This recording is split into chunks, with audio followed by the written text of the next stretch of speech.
qaybtii koowaad ee qisada daawadayaal waxay noo maraysay iyadoo inshiraax aabaheedu tala ahaan u soo jeediyey in iyada gacanteeda lagu soo celiyo talada iyana aanay wax jawaaba oo hadala xilligaasi bixin ee ku jawaabtay aamusnaan. gashaantii haddaba aamuska ayaa lagu meheriyay, halkaasi ayaa faatixada lagu maray reerkii cusbaana, sidaasi ayaa lagu dhisay. isbarasho iyo sheeko labadii faamili dhex martay kadib waxaa la isu cidleeyay labadoodii, balse ay isu sii fahmaan intaasi ka badan. waxaa xusid mudan in hadda ka hor ay ishown iska arkeen aanu midna midka kale wax hadala aanu la imanin. hase ahaatee markan sheekada ayaa isugu baxaysaa. mararka uu xakamuhu lumana waxaa lagu siganayaa sheekadooda iyo qosolkooda dhaadheer in laga soo maqlo bannaanka ilaa iyo meel durugsan. mararka qaar ayaa la aamusayaa, sababtuna waxa ay tahay baqdinta tirada badan ee ay ka qabaan hadalkoodu inuu bannaanka u baxo. mase aamusi karaan ee isla markiiba halkii ayay kasii bilaabanaysaa sheekadu. muddo koobanbana waxaa dib loo bilaabayaa qosolka iyo sheekada jaanta la iskula helayo.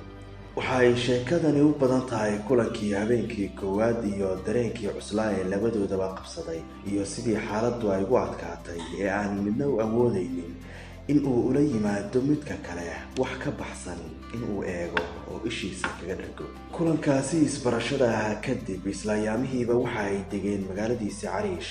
Ibraahim qudhiisu sideeda oo kale ayuu waxbarashada kaga tegay dugsiga hoose dhexe. waxbarashada oo xilligaasi yareyd ayaana u saamaxday in uu xisaabiye ka noqdo dowladda hoose ee degmada uu degan yahay ee Cariish.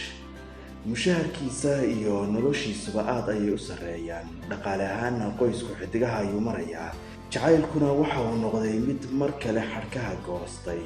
waxa uuna kaga duwan yahay midkii hore in laysla joogo oo aan la kala maqnayn.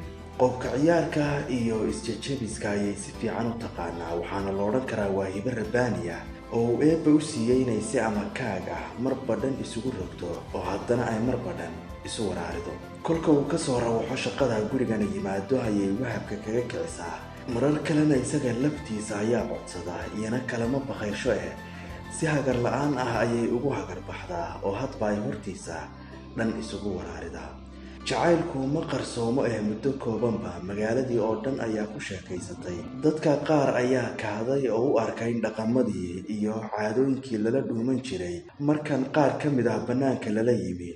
qaar kalena waxay u arkaan faamili ku dhisan jacayl iyo guul, loona baahan yahay in lagaga daydo waxyaabo fara badan. sanadkii 1955 ayaa eebba ku irsaaqay wiil ay u bixiyeen Nabiil, halkaas sanadkii xigayna uu ku soo biiray Maxamed. sanadkii 1958 ayaa isagana eebba siiyey wiil saddexaad oo ay u bixiyeen Caadil.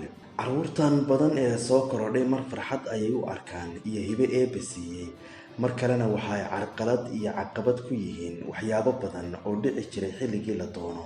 kolkii ay da'da waxbarashada gaadheen carruurtu ayay isla garteen in loo diro magaalada caasimadda ah ee Qaahira si ay halkaasi uga bilaabaan waxbarashadooda. haddaba daawadayaal, sida aynu marar kalena arki doono, Ibraahim nolol kasta uu ku jiro waxa uu dareemayaa in ay naftiisa waxuun ka dhiman yihiin. inkasta uu ku jiro dadka magaaladiisa ugu nolosha fiican, dhaqaale ahaana wanaagsan, haddana weli waxa uu dareemayaa in ay waxuun ka dhiman yihiin. lacagtan ka badan ayuu raadinayaa markasta.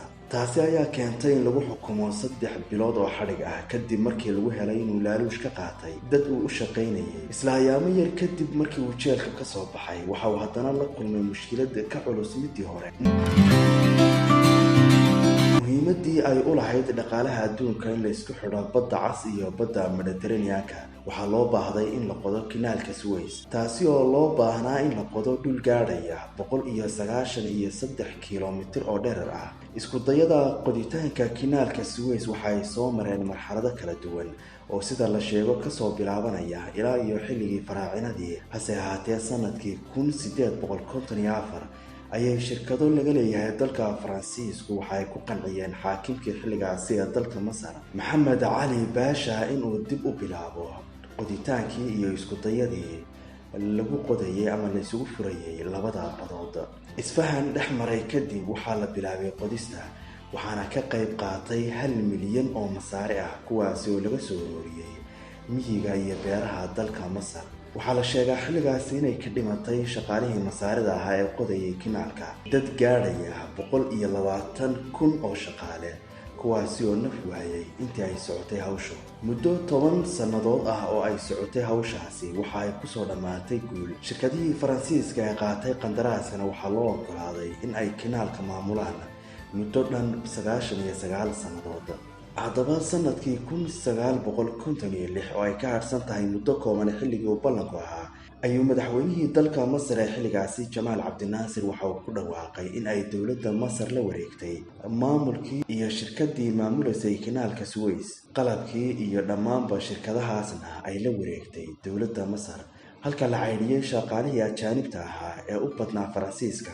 xilligaasi ayaa dowladaha Faransiiska iyo Ingiriiska iyo sidoo kale Israa'iil oo iska soo raacday waxa ay weerar ku soo qaadeen dalka Masar.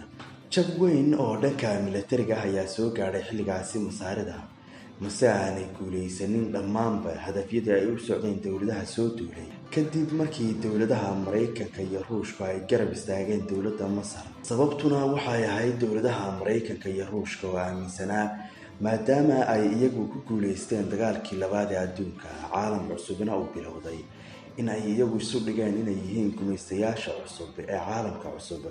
gumaystayaashii hore ee reer Yurubna uu sidaasi ku dhacay gabalkooda, isla markaasina aan loo baahnayn in ay mar kale ku soo laba kacleeyaan adduunka. inkasta oo masaarida lagaga adkaaday dagaalkii militariga, haddana markan waxa ay ku guulaysteen dagaalkii diblomaasiyadda iyo siyaasadda. markaasi kadib ayay masaaridu waxay u dhaqaaqeen tayeynta iyo tirada ciidankooda.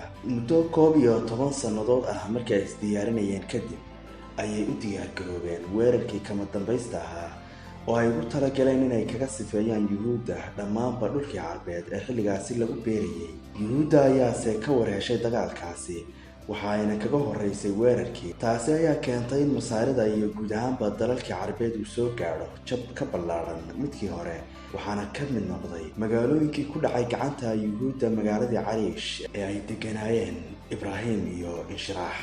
arrimo amni iyo kuwa siyaasadeed darteed, isla markiiba Israa'iil waxa ay kala xidhay gobolladii ay qabsatay iyo qaybihii kale ee dalweynaha Masar, waxaana durba istaagay noloshii iyo dhaqdhaqaaqyadii dhammaanba deegaanadii ku dhacay gacanta cadowga. subaxan waxa uu waagu ugu bariyay qoyskii quruxda badnaa, iyaga oo gacmo maran oo xataa shaahii bigayska ahaa ee masaarida mararka qaarkood cuntada iyo cabitaankaba uga muhiimsanaa aan xataa gacanta lagu haynin. Ibraahim mushkilad kale ayaa usii dheer, oo waa xaraaradda xaddhaafka ah ee ka haysata sigaarkii uu isku daba xidhi jiray ee uu mararka qaarkood ugu baahnaa sida uu neefta ugu baahan yahay.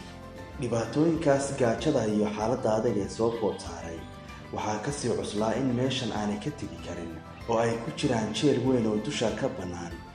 carruurtoodii ayay muddo kala maqan yihiin, mana jirto haba yaraatee wax yididiilo ah oo dhowaanahan u suurto gelinaya in ay ku arkaan carruurtoodii. gurigii farxadda badnaa waxa ugu badan ee laga maqlaa hadda waa oohin. waxa ay la ooyeysaa waa gaajo iyo murugo, sanqadhii baxdaana waa rajo mase noqoto mid rumowda. Inshiraax marar badan waxa ay ilowsan tahay cunto iyo cabitaanba, waxaana qalbigeeda ka bixilaa carruurteedii. muddo haddaba markii ay sidaasi ku jiraan ayaa madaxdii Israa'iil ee xukumaysay gobolku waxa ay soo dejisay qaraar cusub oo sheegaya qof kasta oo u baahan inuu aado qaybaha kale ee dalka Masar, gaar ahaan Qaahira, inuu tago xafiisyada dowladda si uu halkaasi uga helo warqadda oggolaanshaha. waa rajo soo korodhay, mase aha mid uu heli karo qof kasta. Ibraahim oo xoogaa rajo ay gashay ayaa saaka u jarmaaday xafiisyada gumaystaha. hase ahaatee saaka wax badan oo uu fahmo kalama aanu soo laaban. markii xigtay ayuu ku laabtay, loomase yeelin waxaa la geliyey yididiilo iyo rajo cusub, waxaana lagu yidhi berrito nagu soo laabo. berri soo laabo aan dhammaanaynin ayaa u bilaabatay. muddo markii uu noqnoqonayena uu keeni waayay wax natiijo ah. hawshiina waxay isugu soo ururtay berri soo laabo iyo waad helaysaa waxaaga. saaka waa rajadiisii ugu dambaysay, waa tii uu ku quusan lahaa ama uu ku soo heli lahaa. waxa uu ka quusan doonaa nolosha oo dhan, maadaama maalmo badan oo aanu wax cunin iyo kuwo u harsaniba ay u sheegayaan daqiiqad kasta in uu u dhiman karo gaajo. habeenno badan ayuu ku seexday in aanay waaga ugu baryaynin naftu. hase ahaatee uu aroortiis arkay isaga oo nool. kolkii uu soo istaagay waxaa la siiyey jawaabtii caanka ahayd ee nagu soo laabo berito. duruufta adag iyo gaajada gubaysa ayuu ishayn waayey, kadibna qaylo ayuu ka wareegay. shaqadaydii ayaad iwaasiiseen, carruurtaydiina waadna kala xidheen, noloshii oo dhan ayaad nagu adkayseen. ilaahay ha naga kiin qabto, ayuu isaga oo qaylinaya sarkaalkii yuhuudiga ahaa hortiisa ka yidhi. israa'iil markan waxay raadinaysaa jawaasiis masaari ah oo u soo gudbiya hadba halka ay marayso xaaladda Masar iyo diyaargarowgooda dagaal. ibraahim waa aqoon-yahan wax badan laga heli karo, waana nin gaajaysan oo laga samaysan karo waxyaabo badan. hore ayaa loo yidhi qof gaajaysani gob ma ahee. inkastoo ay u arkaan awooddii carabta inay dhulka la simeen, muddada ay ka soo kabanayaan ay u baahan tahay waqti dheer, haddana marnaba ma aha kuwa isdhiganaya saraakiisha Israa'iil ee hogaaminaya dagaalku. waxay u tookahayaan weerar mar kale kaga yimaada masaarida.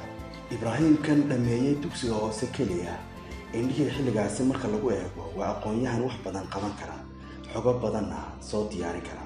isagana waxay u joogtaa in uu helo wax uu ku noolaado oo habeenada soo socda uu ku badbaadiyo nolosha isaga iyo xaaskiisa. waxaa kale uu raadinayaa sidii uu kaga bixi lahaa mar-uun xaraaradda kulul iyo sigaar la'aanta muddada dheer haysatay.